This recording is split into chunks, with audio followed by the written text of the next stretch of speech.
Appreciate you getting the question out there to begin with, because if it involves anything with the FBI or the investigation, I'm not going to have any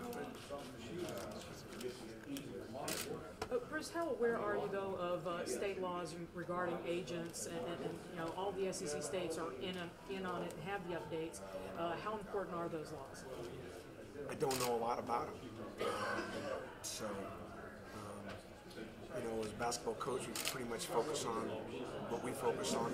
When you mention agents, what jumps out at me is you'd like to have good enough players to be able to actually need them.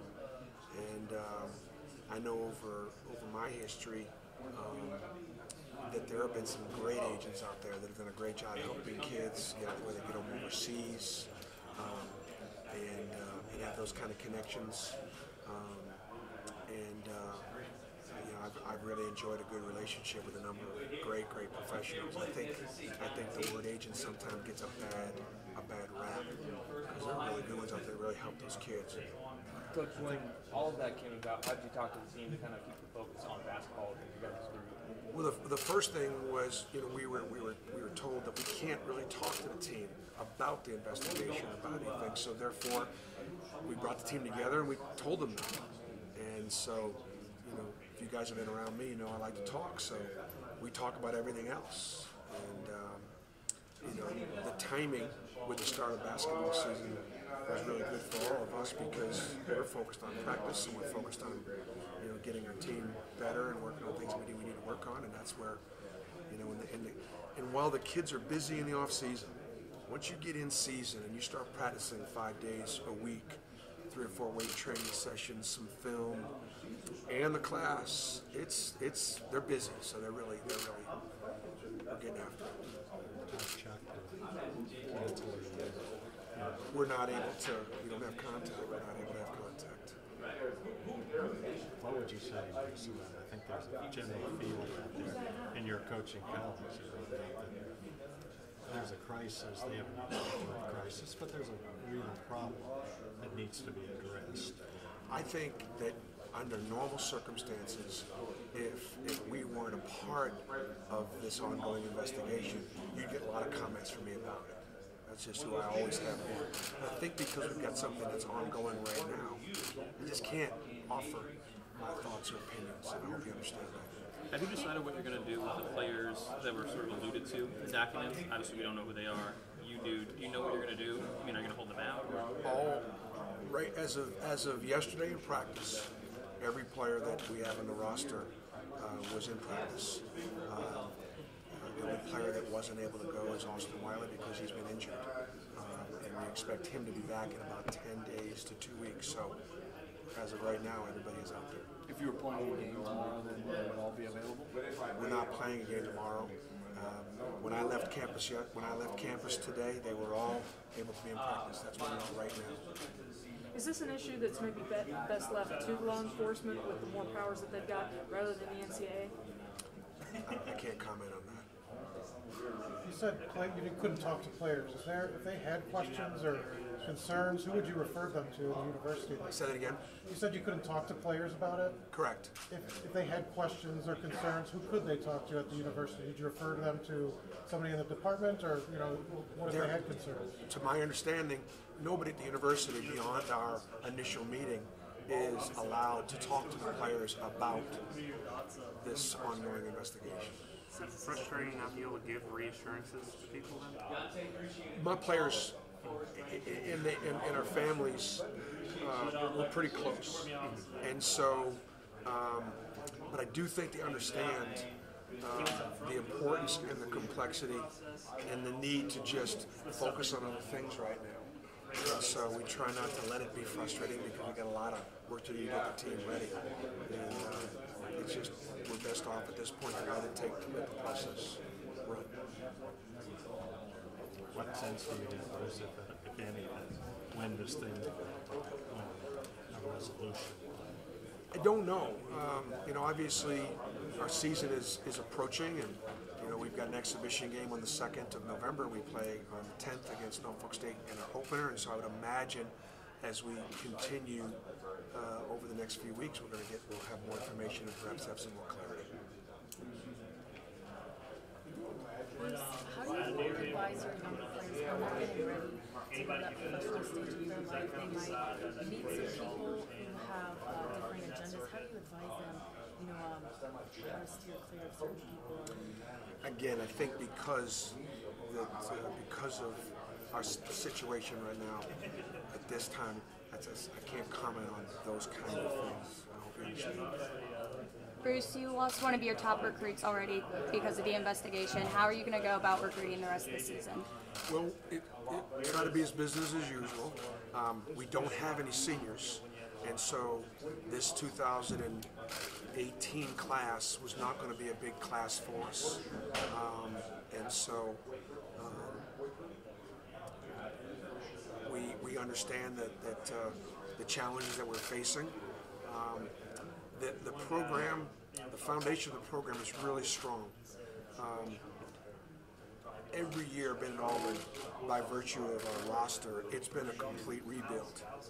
And one of the things I'm really proud about, even while we've been rebuilding, we've graduated 17 out of 18 guys. And we've done a lot of really good things as far as the culture of Auburn basketball. We are now competitive. And I don't know that's where we want to be. And you got to be competitive first before you can actually win. Last year, we won 18 games. It was the second winning season in 14 years at Auburn. We returned 73% of our scoring. Last year, I was the only team in the country with 4 freshmen who led us in scoring, and they're all back. And so we feel like we're in a different position now than we've been. We think that the lessons learned from a year ago. We were 11-2 in the non-conference last year. And I'm very, very proud of that. I've always been a coach that wore the SEC on his sleeve from the standpoint of whether I was at Tennessee or at Auburn. And when we could win that SEC Big 12 Challenge game at TCU, a team that won the NIT, that may have been maybe one of the bigger upsets in that night. And Auburn managed to pull that off on the road, which allowed us to not let the Big 12 beat us in that series. And at the time, we were actually up 5-2 when that game concluded, had a chance to win the series, which was big for the beginning of the credibility of the SEC. And then, of course, Kentucky and Florida and South Carolina took it to another level. And we knew that our league was going to be really good this year. I mean, we think that there are 13 or 14 teams that are talking about maybe making the NCAA tournament this year. I don't know when that's ever happened. And so we were maybe a year ahead of schedule. So we were proud of the fact that we won at UConn. We beat Oklahoma on a neutral site. We talked about TCU. So Auburn didn't let the league down from that standpoint as far as our non-conference. We just weren't experienced enough, tough enough, physical enough, couldn't end plays defensively enough to win in the SEC like I would have liked to have. We won 7 games, but it wasn't. I thought we left 3 or 4 games out there on the table. We had some leads. We had some pretty good double-digit leads in the second half, maybe 3 or 4 of them in games that we did not win. And I'll take responsibility for it, but that just tells you how close we are. Bruce, along those lines, how frustrating is it to be now on the cusp of the season that is? You said this summer, like this should be an NCAA tournament team. You should go to the postseason. You know you have all the pieces to break through, and then to have this other outside stuff, this other worry, concern, question about the program. So therefore, you just take all that and you just focus it onto the basketball court, and that's what we're doing. Our kids have practiced really well. They practiced really hard, and I think their attitudes are extremely positive. So, at this moment right now, we're sitting in a position to still be competitive. You've whipped up a lot of enthusiasm for the fans. I'm wondering, with all this going on with the investigation, what sense do you have of maybe the fans that you're losing some steam there? Our fans have been great. Auburn family has been really, really strong. We ranked 3rd in the league last year in percentage of attendance behind Kentucky and Florida. About 91% of the people that actually bought tickets were actually in their seats for Auburn basketball last year. And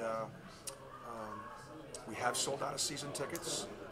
We did give season ticket holders the opportunity if they wanted to get their money back and not have their seats. We gave them that opportunity, and we lost less than a couple hundred seats, and we've sold them since. So I think the fan. We are probably sold out of season tickets. We probably still have some individual game tickets available, but you know, we will sell out our first game against Norfolk State, and then we'll sell out that's the Friday night before we play Georgia in football, and I feel very, very good about the support. Bruce, I came in late. Are you going to have all your players available? I have all my players available when I left practice today, so everybody was practicing, and as of right now, everybody's still available. Bruce, you mentioned top four scorers were freshmen last year. What special challenges does a coach face with freshmen as the core of what you're trying to get done? Or are players just players now, and that's not as important as Well, I think they don't know what they don't know.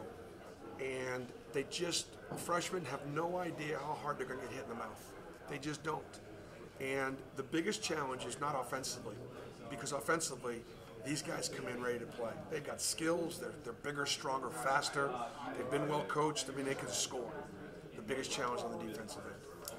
Schemes, because the offenses are much more complex. The responsibilities, the physicality, it is night and day between a high school senior and a college freshman on the defensive side of the ball. You said you left 3-4 games there last year. I mean, is there anything you're emphasizing this year to get those 3-4 games back on your end? Yes, I'd say transition defense would be huge. We want to try to go from being one of the worst teams to one of the better teams in transition. We play 94-foot basketball, so that should not be a problem. Part of it was we took some bad shots, some early shots, which didn't allow us to have floor balance, which hurts you in transition. And ending defensive possessions. Our first shot defense was pretty acceptable, but we're not physical enough rebounding the basketball. We didn't check out well enough. And, when my son Steven went from being the director of basketball operations to this summer joining our staff on the coaching staff, he said, "Dad, our teams at Tennessee weren't that much more talented than these teams at Auburn. But Dad, we were tougher. We were just a little scrappier, a little bit more physical." And so a combination of, in the recruiting process, Davion Mitchell, Chumo Kiki, two really talented physical high school players. Both are good offensively, but they know how to defend. And then two transfers. One, Deshaun Murray, who transferred from Presbyterian. Terrific player, one of the best players in the league when he was at Presbyterian. He's just a glue guy. He makes everybody better. He does all the right things. He's physical to a fault. He is a 6'4" undersized power forward. But he checks out every time because he's had to. And then Malik Dunbar, a 6'5", 6'6" wing, big, strong, physical, tough. You bring those four guys into a team that has gotten a year older, a year stronger. And I think we're better suited to end a possession with a rebound.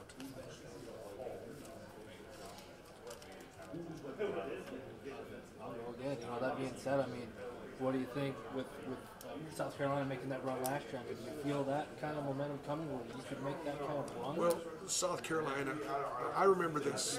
I told Mustafa Herring fairly early in the SEC season, I said, the guy that I want you to become is Sindarius Thumper.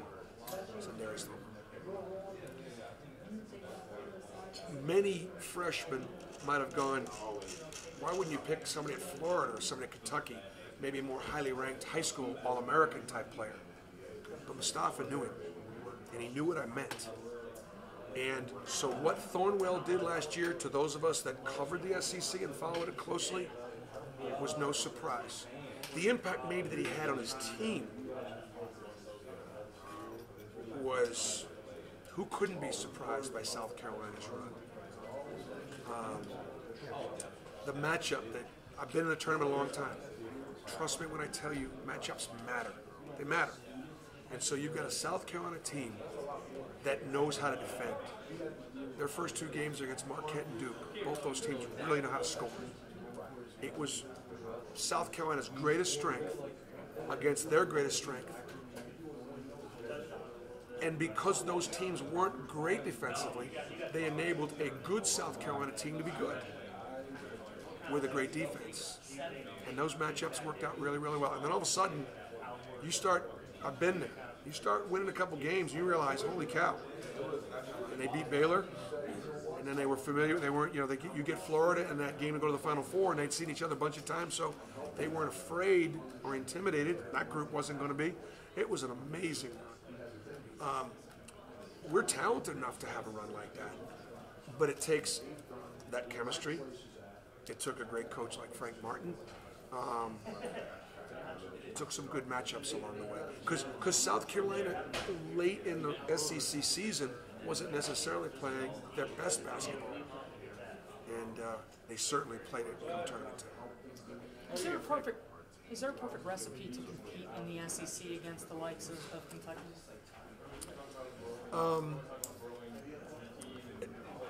I think when we recognize, why is everybody so excited about the league this year?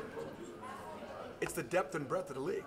Kentucky's Kentucky. Kentucky's always been Kentucky. Kentucky is the best college basketball program in the country, or if not the, they're one of the top 2 or 3. But everybody's excited about the league because we've got 13 or 14 really good teams in the league. And so there's no formula to necessarily beat Kentucky. The formula is, can you play a style of basketball that can beat the best teams on your schedule? And this year, I think that you could look at the top 3 or 4 teams in our league, and I've always never been afraid to say who I think they are. I think the top 3 or 4 teams right now are Kentucky and Florida, Texas A&M, and Alabama. I think Missouri very well could be there. You get past those 5, and any one of about 5 or 6 other teams could either jump into that 5 or be in the top 5 or 6 that come next. And all those teams are good enough to go to the NCAA tournament. All of them. So I just think it's going to be night in and night out.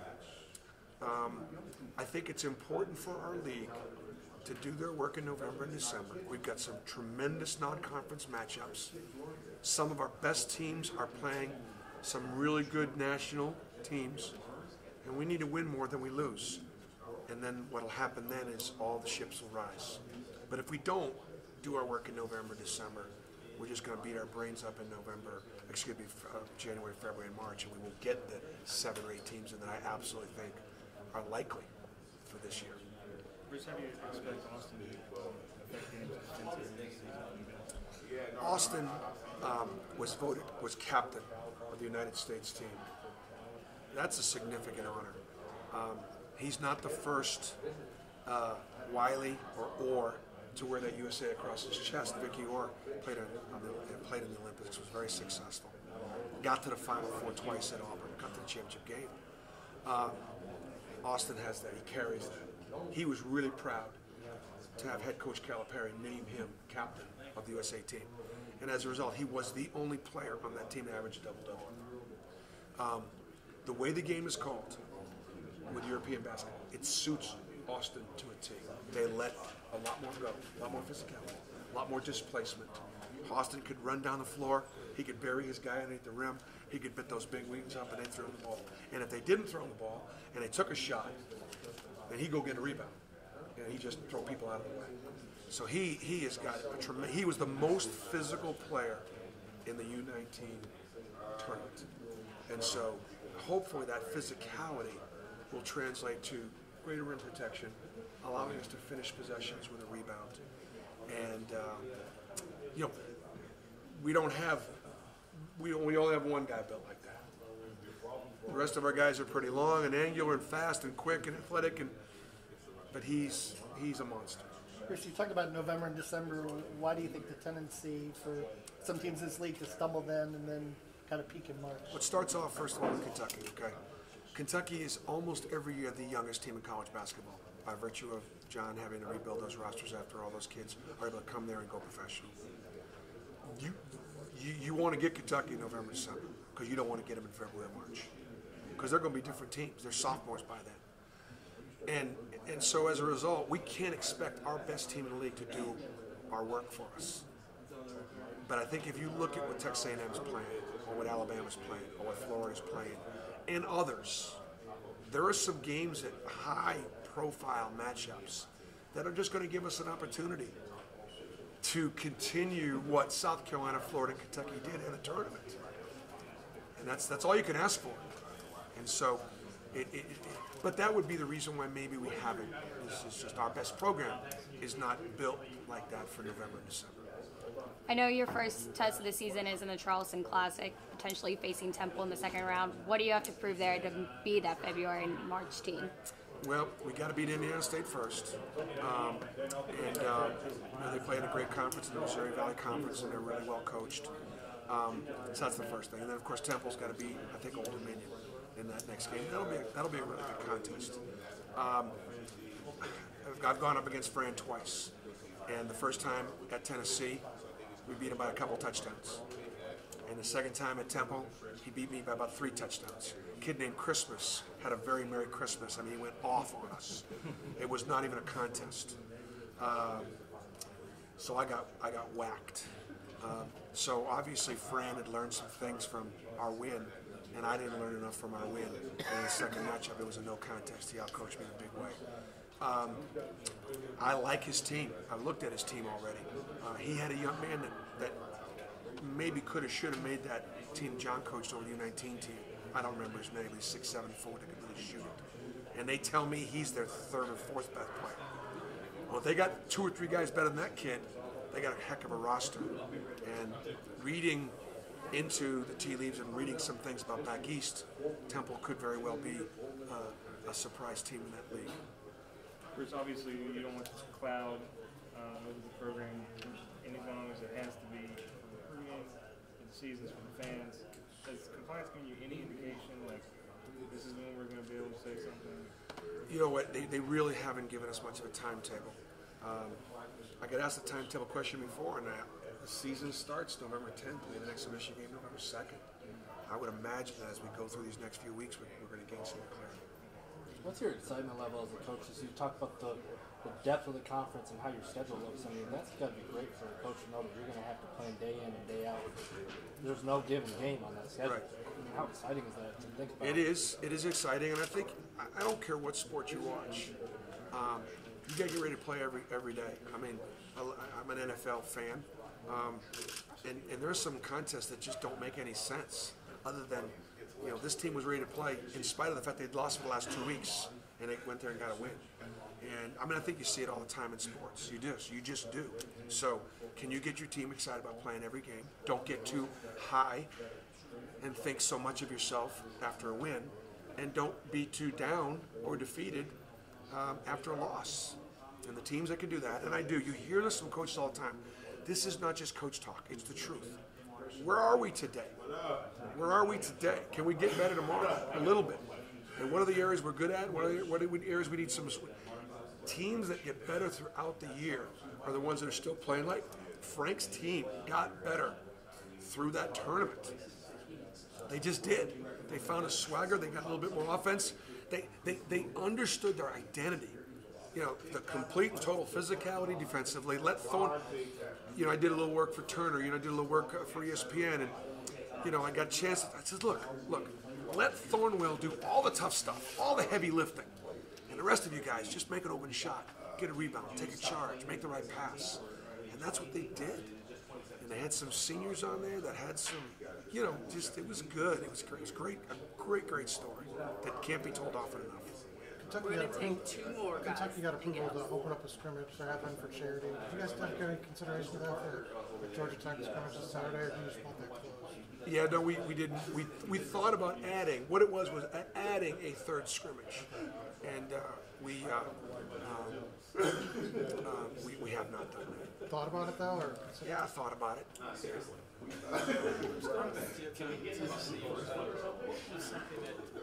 Maybe didn't know about the basketball in the city of Kansas City, you understood better once you were Once I was. once you're in Tennessee, you understood better. The culture of basketball in Memphis. That is a fabulous question, and one that we don't have time for. But what I found out is that, and this is just my opinion, it's Tiger Town. I don't care how good the Grizzlies are. I don't care how strong the Vols. It is Tiger Town, and they love their Tiger. And what they had at FedEx Forum, and that whole look. I got Dane Bradshaw he was there at Tennessee when I got the job. Dane graduated with honors. He had a phenomenal career. My family donated a scholarship that still lives to this day at Dane Bradshaw's honor. Wayne Chisholm came out of Jackson, that Memphis area. He's the winningest player in Tennessee basketball history to this date, and that may last for a long time because we won 20-something every year. J.P. Prince left Arizona and came to Tennessee and had a phenomenal ending to his career, still playing professionally. That said, and we beat Memphis more often than not, and yet I could never go in there and get a play because it was almost like if you don't go to Memphis, you're betraying the Memphis Tigers. And if you go to Tennessee, that's even worse. And so they have a great following, a great fan base, a great history, great tradition, a great expectation, and they love the Tigers. It is truly Tiger Town. Thanks, Coach. Thank you.